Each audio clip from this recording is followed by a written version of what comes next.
คู่ที่สี่แล้วของรายการวันนี้ขอขอบคุณนะครับสำหรับทีมที่เข้าร่วมการแข่งขันนะครับผม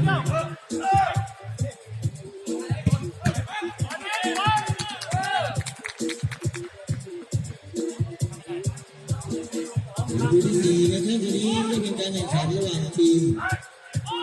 CM อะไรนะดูนะ CMNHT นะครับผมตัวย่อนี่ยาวนะครับถูกมาจากทีมน้องไก่แจ้นะครับเข้าสนามได้เป็นไงแต่ว่าแต่ไม่ผ่านต้องข้ามไปเราทีมน้องไก่แจ้ตอนนี้สกอร์0-0จาก0นะครับ CM หรือทีมสาธารณสุขของเราดันไปที่ฝั่งซ้ายครับลงไปได้แล้วโอ้โหเป็นสกัดออกจากทีมน้องไก่แจ้ทีมเซลล์ขึ้น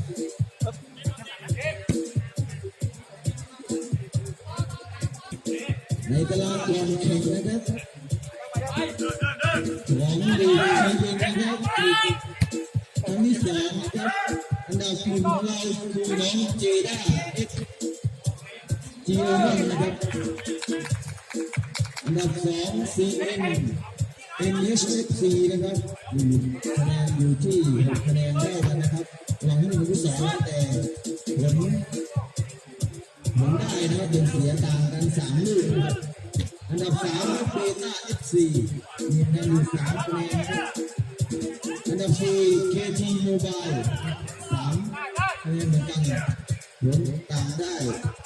น้อยกว่านะครับเบต้า2ลูกอันดับ6ครับลิงวู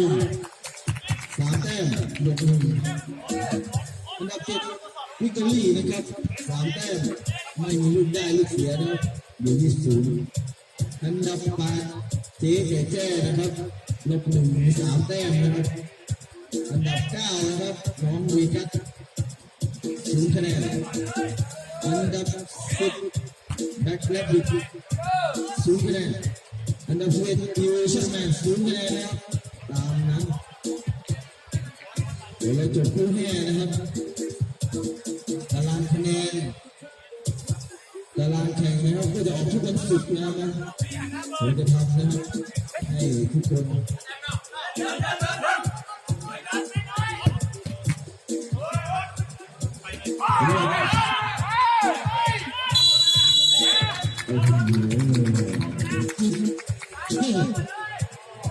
หรือเปล่าใช่ไหมถูกใช่ไหมถูกใช่ครับแถวด้านหลังชัดเจนนะครับไม่มีบอลนะครับ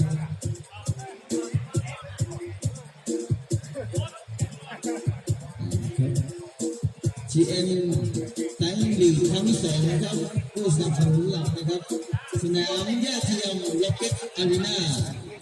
เพื่อสถานที่แข่งขันนะครับ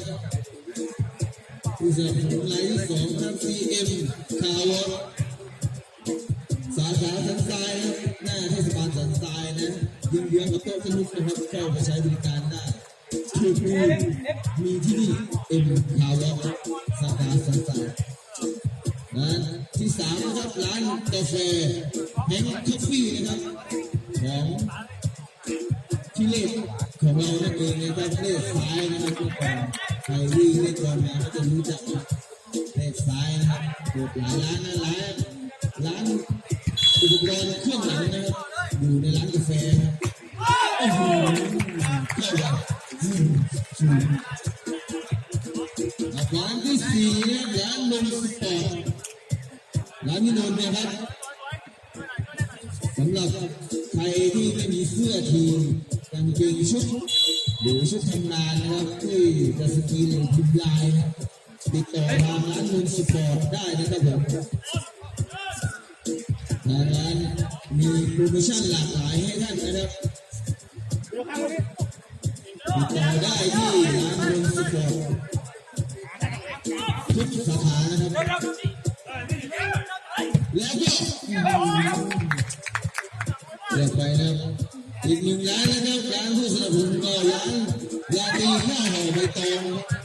อยู่สันไฟหน้าโรงเรียน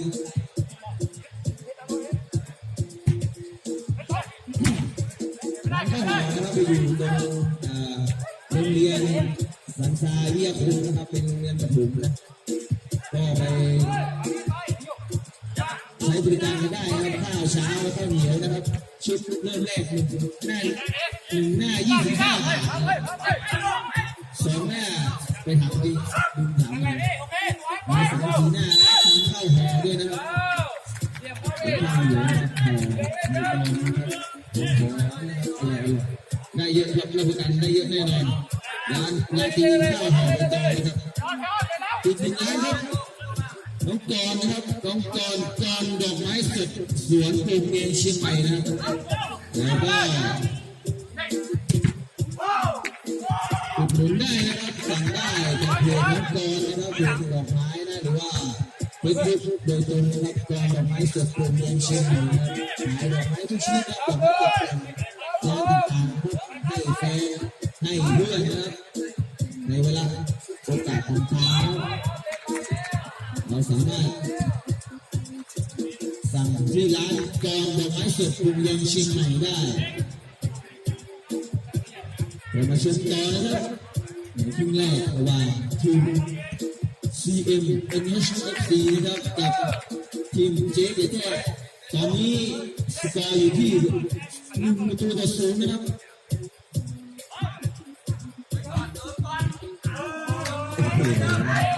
แบบนี้นะครับตามประตูนะครับ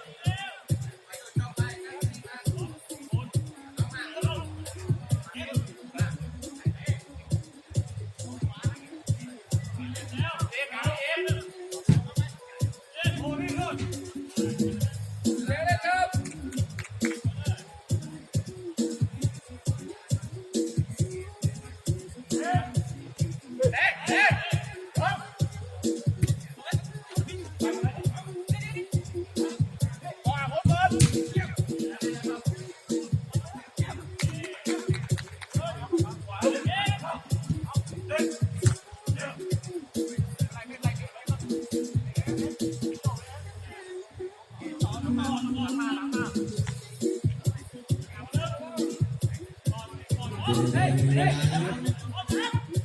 าไว้ทะลุไม่ได้นะครับปีหน้าเราเป็นไม่ได้ถึงต้องมาดูนะการฟิตบอลของทีมเจ๊เจ๊นะว่าจะเอาทางของทีม CMNF ได้ไหมอันนี้เราจะได้ดูบอลจังหวะกันแล้วนะครับน้ำสูงถ้าเจ๊เจ๊ไม่ดีเป็นทางแล้วนะ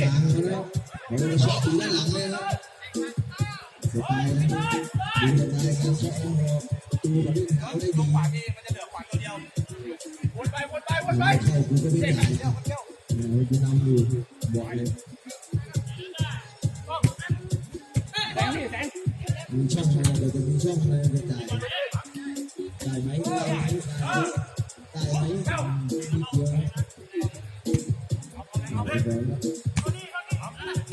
โอ้โหที่บอลนะครับระวังด้วยขึ้นถึงนะทุ่มพลังมาเห็นว่าจะให้เล็กเองเลยดาวขวางมาแล้วที่เบอร์77ฐานเข้ากลางได้ไหมทะลุไปจนแตกการเล่นของทีมเด็กแก่โดยเป็นตูนะครับนิ่งครับเพื่อนครับไซนะดูตึกไซนะไซพี่น้องดูขนาดมือไม่ไซถึงได้ไหมถึงได้ไหมถึงไม่ได้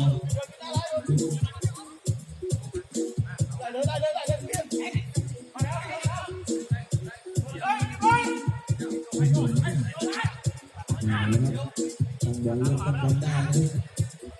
บอลยังดูเป็นนิดเดียวนะใจไม่หนักพอนะติดบอลนิดเดียวติดบอลเจอเพื่อนเลยแต่เป็นอีกทีมนะเป็นทีมเดียวกันได้แล้วได้ไหม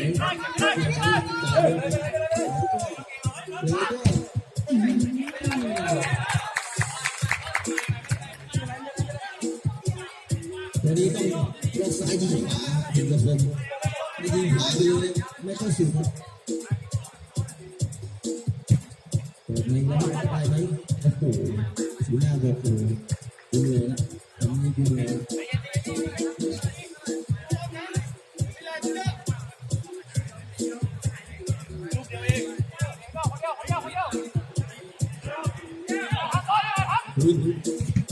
นี่คือนะครับคือนี่เป้าหมายเอาลิงจังหวะลอยนะครับ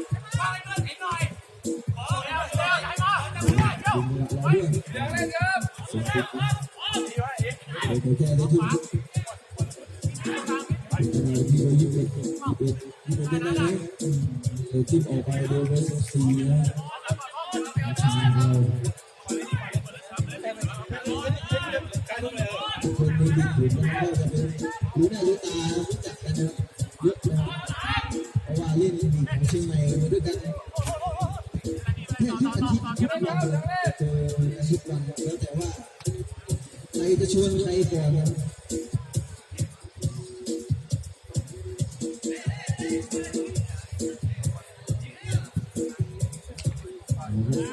ได้ทุกแค่ว่าทำไงรับบอลได้คือบอลมาได้ไหมได้ไหมจริงอยู่แล้วก็นิดเดียวครับนิดเดียวตัวเราขายาวเลยนะยาวแต่ขาหรือไม่ยาวนะได้ไหมคุณแบบนี้เสียงมากแล้วเดี๋ยวเพื่อนฉกได้โอ้โหหลับไปนะ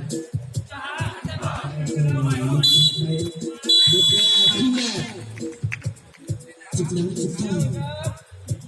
เช็ดหน้าเช็ดตา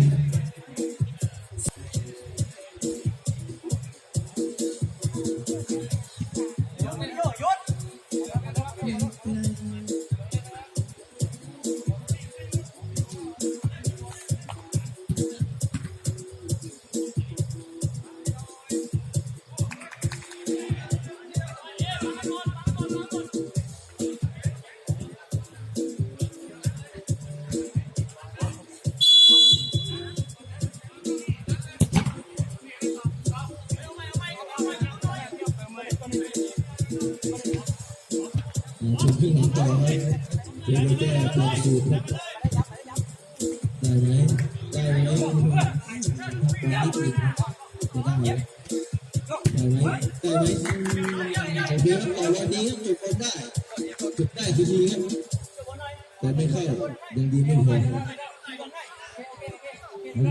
ลงมาเลยขึ้นมาแล้วดีครับมันเดินขึ้นมาเขาจะรีบเราจะเซ็ตกันเข้าไปตีไหมเข้าไปตีเขาก็จะเซ็ตอยู่นั่นแหละมันต้องมีคนแบบเสียสละในการไล่แดงนะครับได้บอลกลับมาเล่นดูนะครับอีกดึงนิดนึงยังเล่นครับยังเล่นเจอได้ขึ้นครับข้างในก็มันครับจะเมาแล้วครับตอนนี้เอาใหม่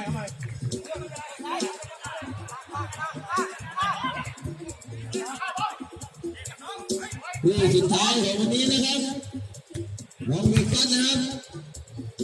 จากทีม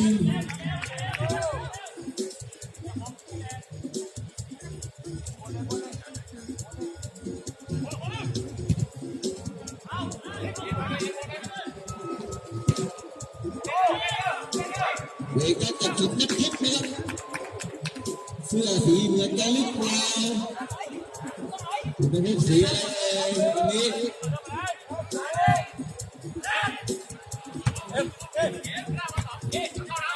คุณจะพูดมาหรือยังยกมือหน่อยขึ้นหลังแล้ว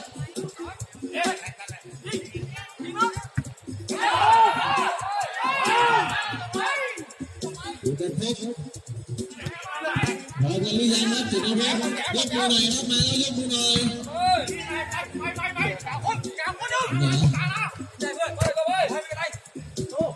รถได้รถ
นี่เลยถอยมาสัญญาณนะถอยมาสัญญาณเลยสัญญาณเลย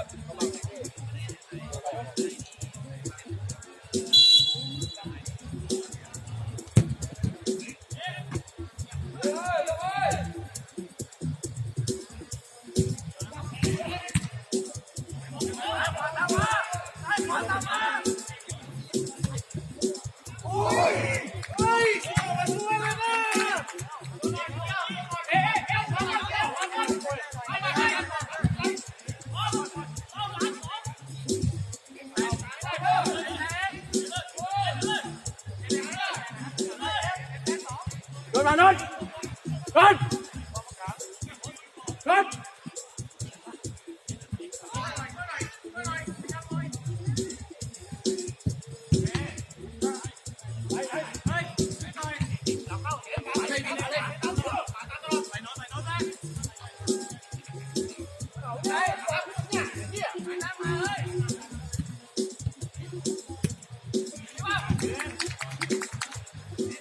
ไปคนเดียวได้เผื่อคุณพงษ์อ่ะ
ทุ่มสุดตัวครับ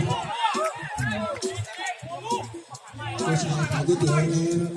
เจอได้ชิ้นสักได้เห็นเทคนิคหนึ่งก็หลังมาหยอกพี่สกอร์ให้เรื่องนี้ไปขอถามหน่อยใครรู้ว่า1-0นั้น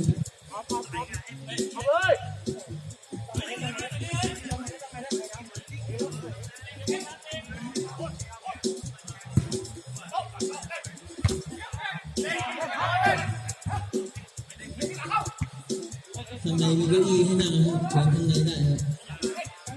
2 อาทิตย์นี้นะครับเราก็จะอยู่สนาม3ก่อนนะ2 อาทิตย์นี้นะครับเดี๋ยวอีก2 อาทิตย์ข้างในเราก็จะกลับไปสนามที่ใหม่นะครับก็จะมีพื้นที่ในการนั่งกินกันอยู่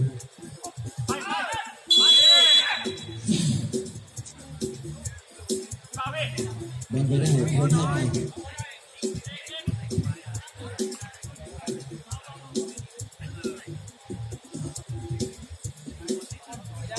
ดูครับทำไมเล่นทำไมเล่น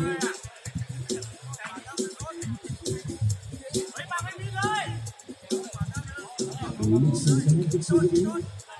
กระสือดูกระสือดูกันสัญญาณมายิงโอ้โหดู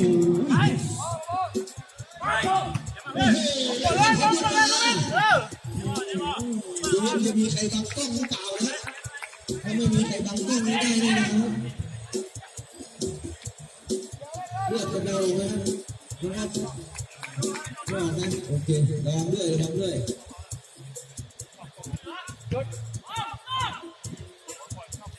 ลองครับลองได้ต่อไปครับถ้าเป็นนี้ครับกดดันกันหน่อยลองครับลองไม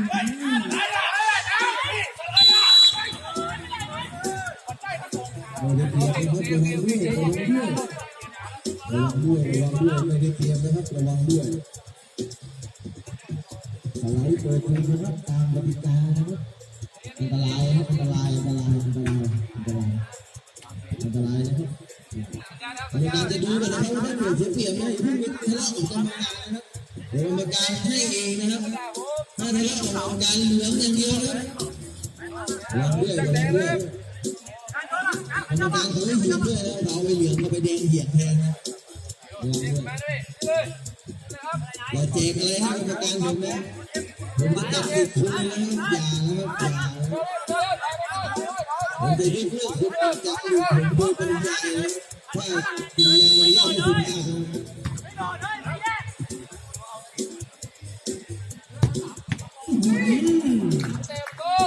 เดี๋ยวเข้าครับหาเร็วครับเร็วยังได้1-0ยังได้พักหมดได้นิ่งแล้วทำไงต่อ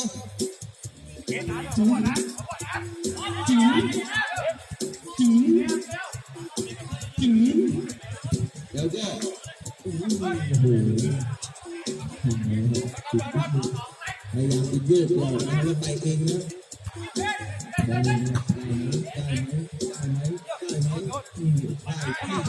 ไก่เจ๊ไก่แด้พลิกได้ไหมโอ้โหดูแล้วทำไง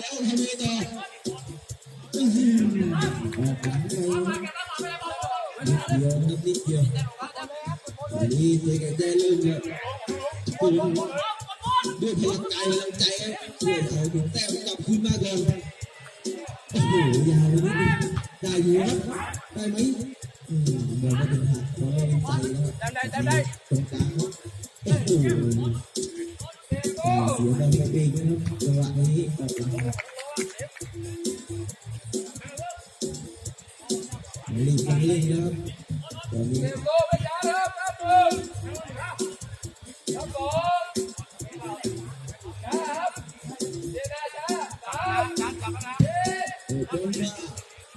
โอ้โหไม่ตื่นนะนอนหลับอยู่ครับโอ้ไปต่อครับตอนนี้ประตูจะเล่นไปครับประตูสุดให้กันแล้วไม่ต้องพึ่งครับเก็บคนข้างใน6 คนข้างในครับ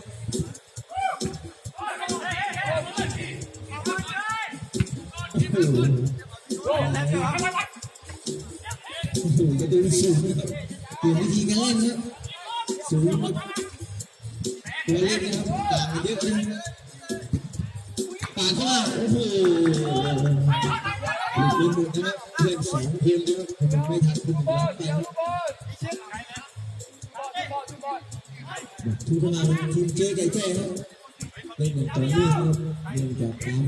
ตัวจ่าสูงนะครับระดับเป็นวิ่งกระเตะครับออก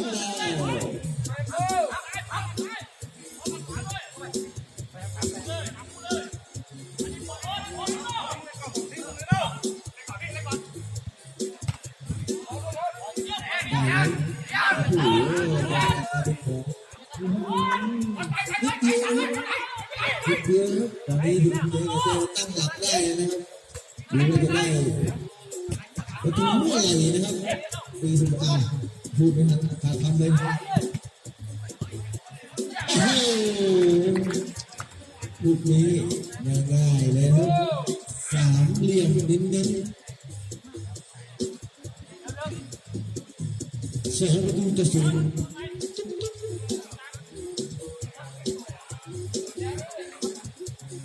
แดงครับจับแดงเร็ว